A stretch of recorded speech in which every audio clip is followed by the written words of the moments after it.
لوگوں کا جو پروگرام چل رہا ہے وہ پروگرام کو کامیابی مل سکے. آپ لوگ اتنی مشقتیں برداشت کر جو ہے یہاں پر تشریف لے کر آئے ہیں دارالعلوم میں, تو ہم آپ سے عاجزانہ درخواست کرتے ہیں کہ ادھر ادھر نہ گھومتے ہوئے آپ مجلس میں جڑ جائیں اور جتنے لوگوں کو کہا جائے وہ اپنے اپنے خیالوں کا اظہار بھی کریں. لہذا جو ادھر ادھر ہے ان سے عاجزانہ درخواست ہے کہ وہ اندر تشریف لے کر جائے. مزدوری کرتے ہیں, وہ نوجوان بھی ہوں گے جو کالجوں میں پڑھتے ہیں,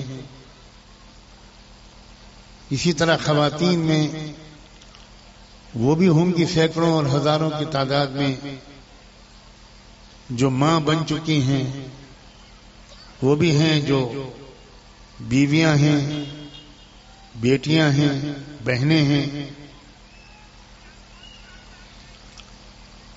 میں یہ کوشش کروں گا, آپ دعا سے میری مدد فرمائیے کہ میں ہر طبقے سے الگ اس کے بارے میں کچھ ضروری باتیں کہوں. کچھ باتیں تو عام ہیں جو سب کے لیے ہیں, ہر ایک کے لیے ضروری ہے کہ وہ گناہوں سے بچے, وقت ضائع نہ کرے, مال کو برباد نہ کرے, اپنے دامن کو گناہوں کے ہر دھبے سے بچائے رکھے, گناہوں کے ماحول اور اسباب سے بچے. ہر ایک کے لیے ہے تقوی, تاجر کے لیے بھی ہے, کسان اور مزدور کے لیے بھی ہے, عالم کے لیے بھی ہے, امام اور مقتدی سب کے لیے ہے, مرد اور عورت سب کے لیے ہے. اچھے اخلاق, میٹھی زبان, معاف کرنے کی عادت, برداشت کرنے کا حوصلہ,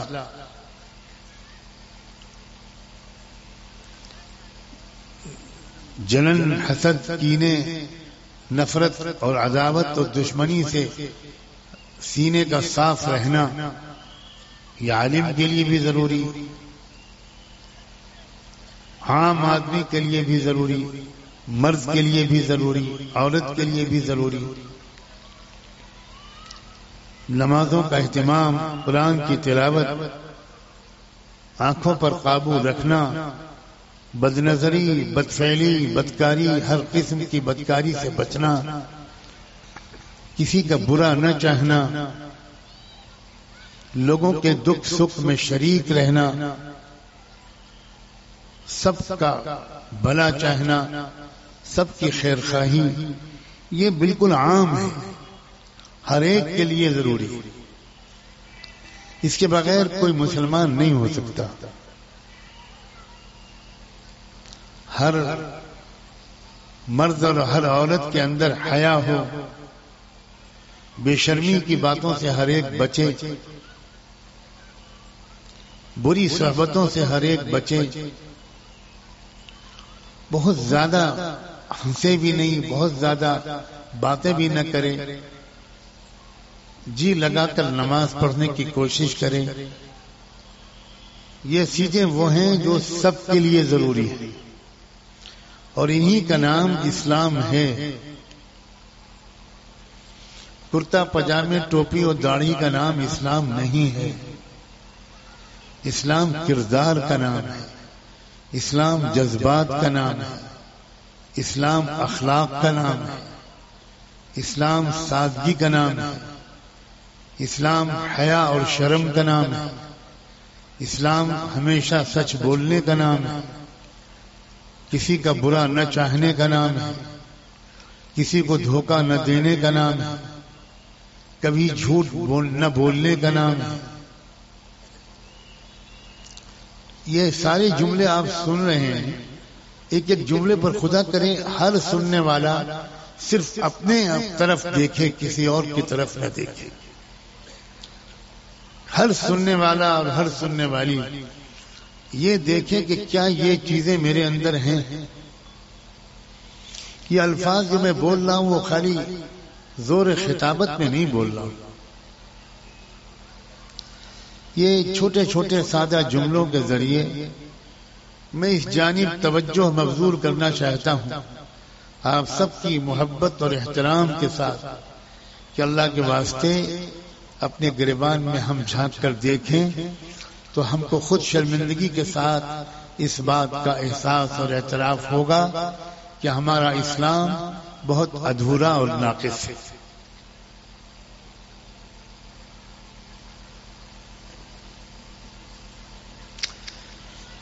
یہ عمومی باتیں کہنے کے بعد ہر طبقے کے خدمت میں کچھ الگ بات کہنے کی کوشش کرو. سب سے پہلے وہ لوگ جو صاحب اولاد ہیں، جو باپ بن چکے، جن کی گود میں ان کے بچے اور بچیاں ہیں، ان کی خدمت میں یہ عرض ہے کہ باپ بننے کے بعد اولاد کے سلسلے میں بڑی ذمہ داری ہر باپ پر آ جاتی ہے. باپ کی ذمہ داری ہے کہ وہ خود اپنے بچوں کے سامنے پورے اسلام کا عملی نمونہ بن کر سامنے آئے. خالی زبانی نصیحتیں نہ کرے، نمونہ دکھائے بچوں کو. بچے دیکھیں کہ میرے ابو کبھی جھوٹ نہیں بولتے، میرے ابو کبھی بھی غصے میں بے قابو نہیں ہوتے، میرے ابو پڑوسیوں کے ساتھ بہت اچھا تعلق رکھتے ہیں، میرے ابو رشتہ داروں میں کوئی اگر جھگڑا بھی کرتا ہے تو میرے ابو جھگڑا نہیں کرتے، برداشت کر لیتے ہیں. برائی کا جواب برائی سے نہیں دیتے، اچھائی سے دیتے. باپ ہونے کی حیثیت سے آپ کی ذمہ داری ہے کہ آپ یہ چیزیں بچوں کو دکھائیں، خالی نصیحتیں نہ کریں.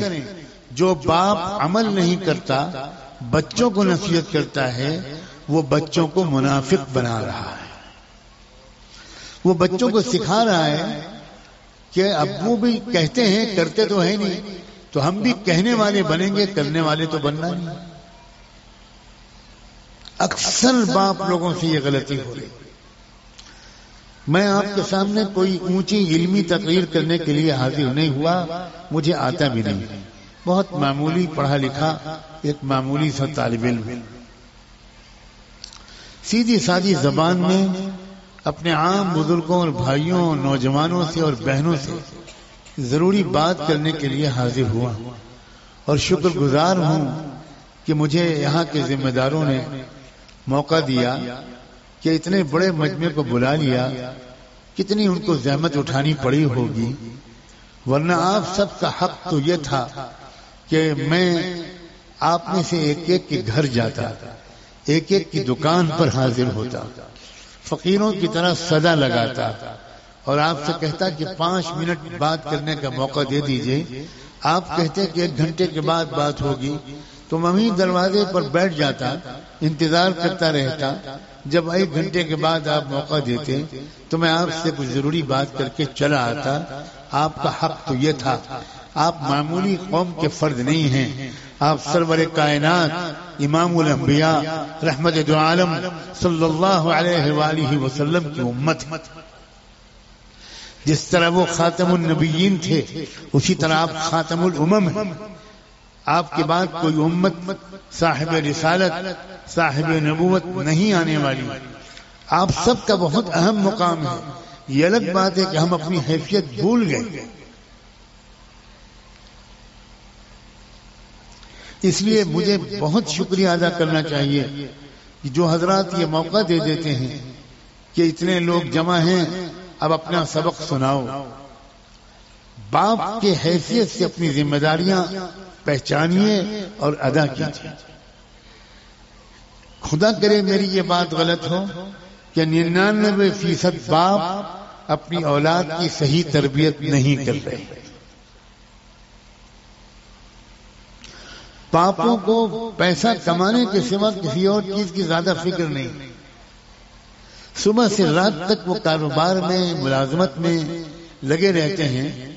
باپ کا بچوں کا ایک ساتھ میں بیٹھنا بہت کم ہوتا ہے، اور جب ہوتا ہے تو ڈانٹ ڈپٹ کے ذریعے ہوتا ہے. جس سے بچے اور دور بھاگتے ہیں باپ سے، اور جب بچے باپ سے دور بھاگیں گے تو وہ گھر سے باہر جائیں گے، اور گھر سے باہر جائیں گے تو غلط لڑکوں سے دوستیاں کریں گے، اور یہاں سے بگڑنے کا سلسلہ شروع ہو جائے گا۔ باپ کو خبر بھی نہیں ہوگی کہ اس کے بیٹے کے بگڑنے کا اصل مجرم وہ بیٹا نہیں ہے بلکہ بیٹے کا وہ باپ ہے۔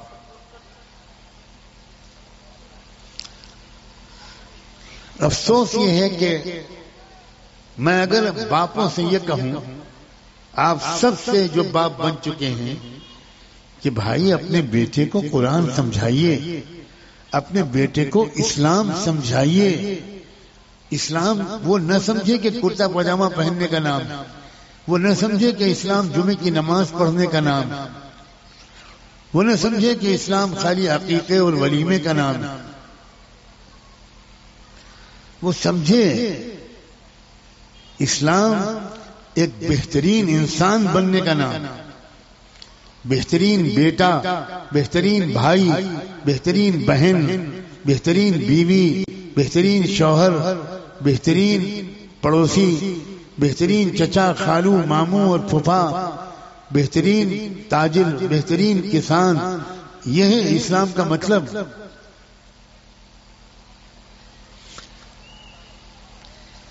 99% نوجوانوں کو ان کے باپ کی طرف سے صحیح اور اچھی تربیت نہیں مل رہی۔ میں پوچھنا چاہتا ہوں آپ سے تھوڑا رک کر، میری یہ بات صحیح ہے یا غلط؟ میں جواب چاہوں گا۔ تم باپ بن گئے کیا؟ مبارک ہو۔ کیا نام ہے شہر کا؟ آپ نے ریکارڈ قائم کر دیا، اتنا چھوٹا بچہ ابا بن گیا۔ یہ صرف یہیں کرامت ظاہر ہو سکتی، امریکہ میں بھی نہیں ہو سکتی، اور چندریان 3 لے جانے والے بھی نہیں کر سکتے، وہ بھی بڑی مشکل سے باپ بنے۔ یہاں تو ماشاءاللہ کیا دھاردار جوانی، وہ نام سے مشابہت۔ بیٹا کسی اور بات پہ جواب دینا، پھنس گئے تم۔ ہاں، تمہارے ابا کہیں گے کہ تم ابا بن گئے، مجھے پتہ بھی نہیں چلا تم نے شادی کر لی۔ اتنی جلدی نہ کرو بھائی، تھوڑی مونچھیں نکلنے دو، داڑھی نہ نکلے تب بھی چلے۔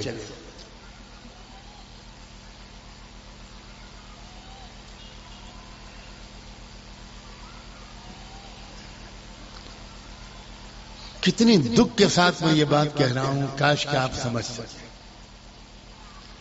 کروڑوں بچے ہمارے گھروں میں ہیں جن کو ان کے باپ اور ماں نے اچھی تربیت نہیں دی۔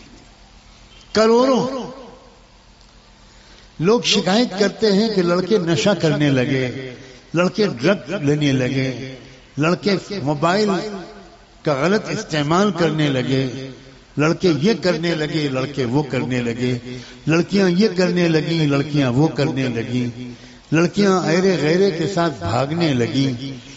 اب میں ان لڑکوں اور لڑکیوں کو الزام دوں یا یہ کہوں کہ اصل جرم تو ان کے ماں باپ کا؟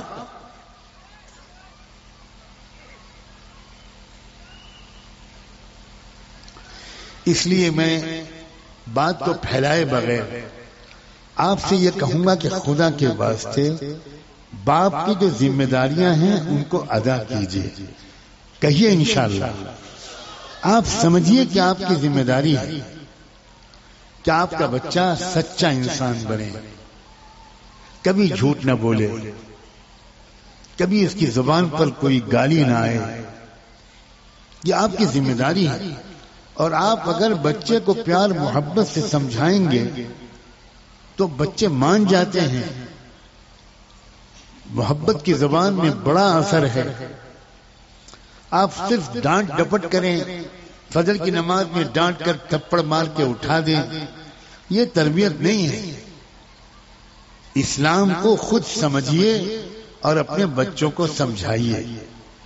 میں آپ سے یہ پہلے نہیں کہہ رہا ہوں کہ آپ بچوں کو اسلام سمجھائیے، اس لیے کہ مجھے ڈر ہے کہ آپ خود ہی اسلام کو نہیں سمجھتے تو آپ کیا سمجھائیں گے؟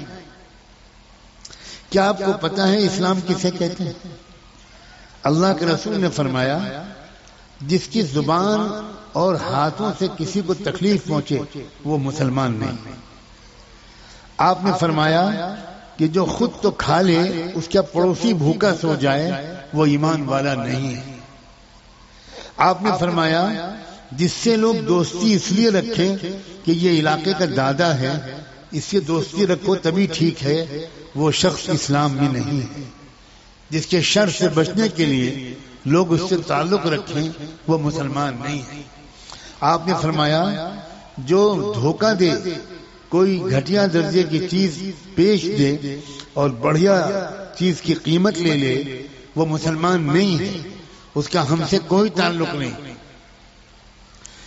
آپ بتائیے کتنے مسلمان ہیں آپ جو کہہ سکتے ہیں کہ میں کبھی کسی کو دھوکہ نہیں دیتا, میں کبھی کوئی گھٹیا مال بڑھیا کی قیمت لے کر نہیں بیچتا, میں ہمیشہ دوسروں کا فائدہ دیکھتا ہوں, بھلے میرا نقصان ہو جائے لیکن میں دوسرے کا نقصان نہیں دیکھ سکتا. اگر آپ دوسرے کا نقصان دیکھ رہے ہیں اس کا مطلب یہ ہے کہ آپ پورے مسلمان نہیں ہیں. اللہ کے بندوں معاملہ سنگین ہے, معاملہ بہت سیریس ہے, بہت گہرائی اور سنجیدگی سے اپنا جائزہ لینے کی ضرورت ہے. جب آپ بنیں گے پورے مسلمان تو آپ کے بچے خود بخود بڑی حد تک آپ کو دیکھ کر نیک بنتے چلے. بہت کم ایسا ہے کہ باپ واقعی مسلمان ہے اور وہ سمجھانے کا سلیقہ بھی جانتا ہوں, بچوں کے لیے دعا بھی کرتا ہوں, پیار سے سمجھاتا بھی ہوں, پھر بھی بچے نہ مانے, ایسا بہت کبھی کبھی ہو سکتا ہے لیکن بہت کم ہوتا ہے.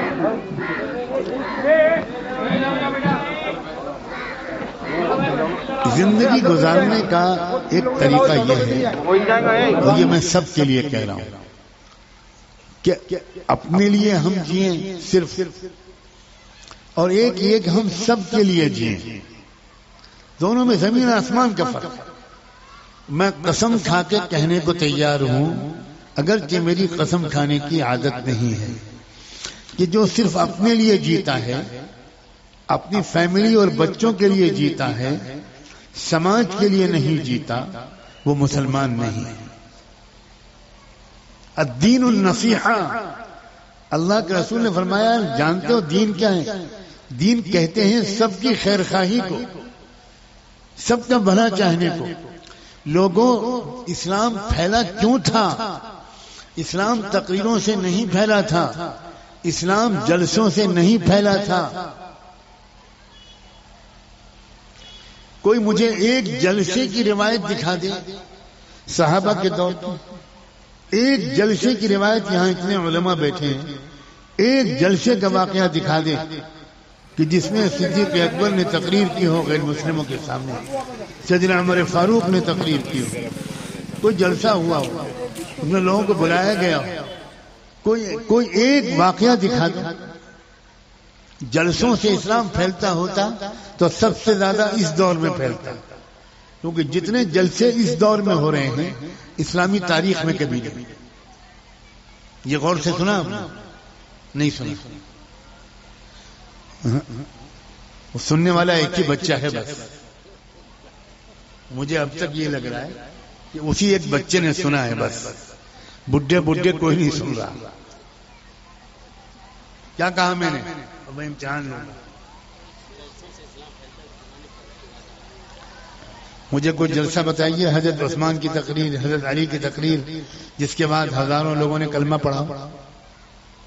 ہے کوئی روایت؟ میں کوئی کم پڑھا لکھا ہوں, آپ لوگ بتائیں, ہے کوئی روایت؟ اور ہمارے جلسے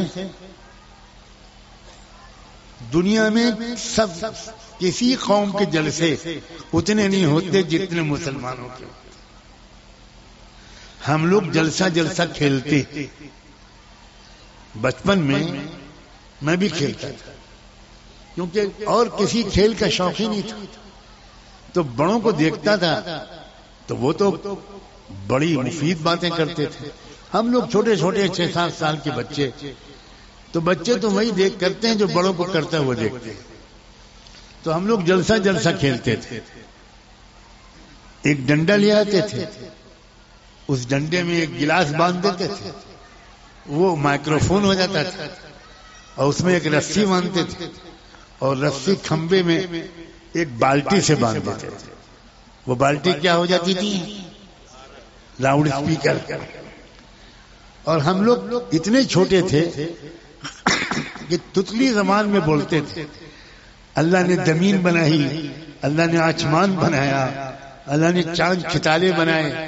2 بڑے مقرر ہوتے تھے ان جلسوں کے, ایک میں اور ایک حضرت مولانا سلمان صاحب.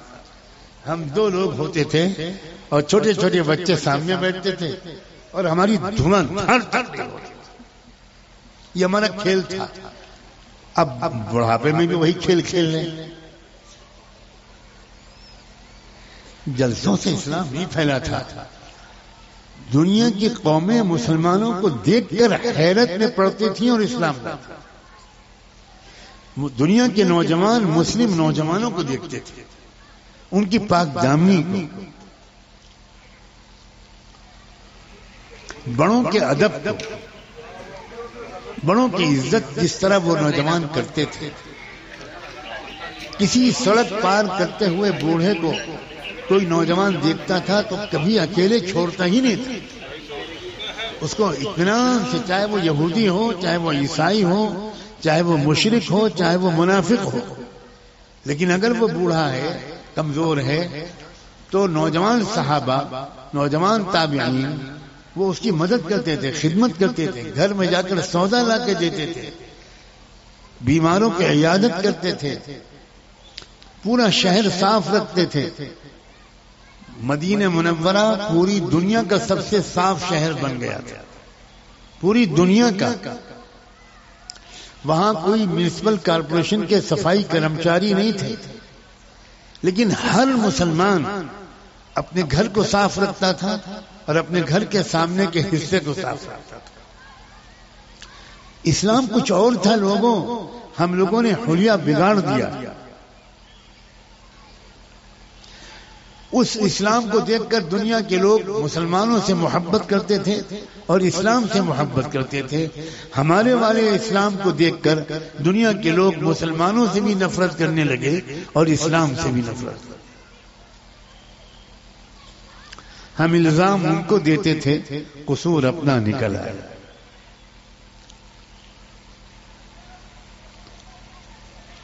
دنیا کی قوموں کی عورتیں ہماری عورتوں کو دیکھتی تھی, ساس اور بہو کے تعلقات دیکھتی تھی تو وہ حیرت زدہ رہ جاتی تھی.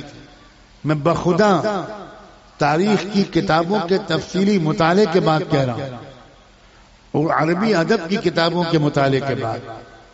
عجیب عجیب قسم کے واقعات ہیں کہ مسلمانوں کی ساس اور بہو کے درمیان کئی 100 سال تک کسی گھر میں کبھی کوئی جھگڑا ہی نہیں, کبھی کوئی اختلاف.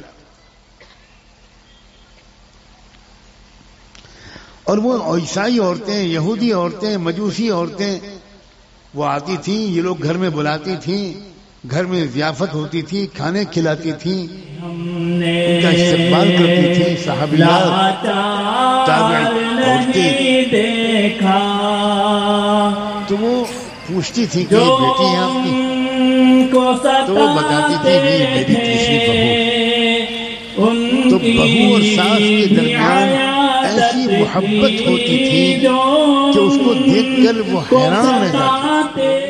ہمارے یہاں تو ساس اور بہو کے درمیان تو جھگڑے روزمرہ کا معمول. الساس مساس وما ادراک مساس, بڑی خطرناک مخلوق ہے. یہاں ساسیں بھی بیٹھی ہوں گی, بہویں بھی بیٹھی ہوں گی. آفاق میں جو روشن تر یہ علم کا وہ مینارہ ہے, یہ طرح کبھی مائل بکرم ہر شخص کی خواہش ہوتی ہے. احساس کو پر لگ جاتے ہیں جب اس کی نوازش ہوتی ہے، گلزار میں بہتا دھارا ہے، آفاق میں ہے جو روشن تر یہ علم کا وہ مینارہ ہے، یہ طرح کبھی مائل بکرم ہر شخص کی خواہش ہوتی ہے، احساس کو پر لگ جاتے ہیں جب اس کی نوازش ہوتی ہے، گلزاروں میں کل